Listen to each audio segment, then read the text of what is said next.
Hey, what's up everybody? I'm going to show you a behind the scenes look at the pre-production for the Backhand. What we did here, I like to call a live action storyboard. On the top, you see the final film, and on the bottom is what we did in pre-production, just using an iPhone, no lights, and I grabbed some friends. I've got Lucas, Chris, and my wife, Danny, and we went through all of the different setups that I had planned in the shot list. Then all of that footage was cut together in what you see on the bottom here, so I could determine what was working and what wasn't working with my shot list. This gave me a much better idea going into the actual shoot, knowing that I would have all the coverage I needed. Now this film, the style, because I was watching a lot of Edgar Wright at the time and I wanted it to have that very kinetic, high pace edit feel, there were a lot of setups. We were going into a 2-day shoot planning 150 setups. That meant we were incredibly specific in what we were shooting. When you see a shot in that final film, there aren't 2 or 3 other camera angles to choose from to cover those lines. We were only covering lines on exactly what we knew we wanted and needed based on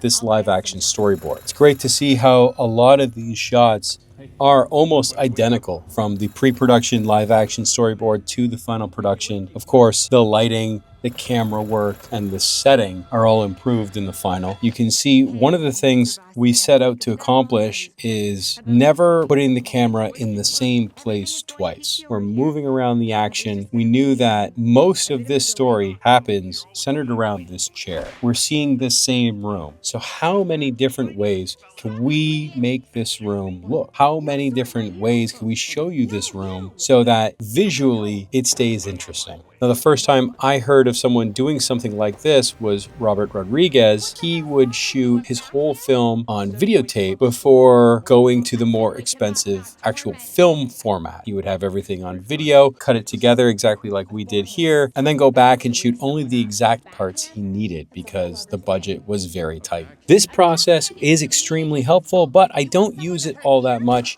I think it was perfect for this short film because so much of it took place in that same area, and we were using a style that took advantage of really high rate of editing and cutting with all these kinetic shots. Have you ever done this kind of live action storyboard in your previs? Let me know. Let me know how it worked for you. You can go watch the full film, The Backhand, now on YouTube. Listen here, Slappy Pappy. If a forehand is manslaughter, a backhand is first-degree murder. It's premeditated. There's passion and meaning behind it.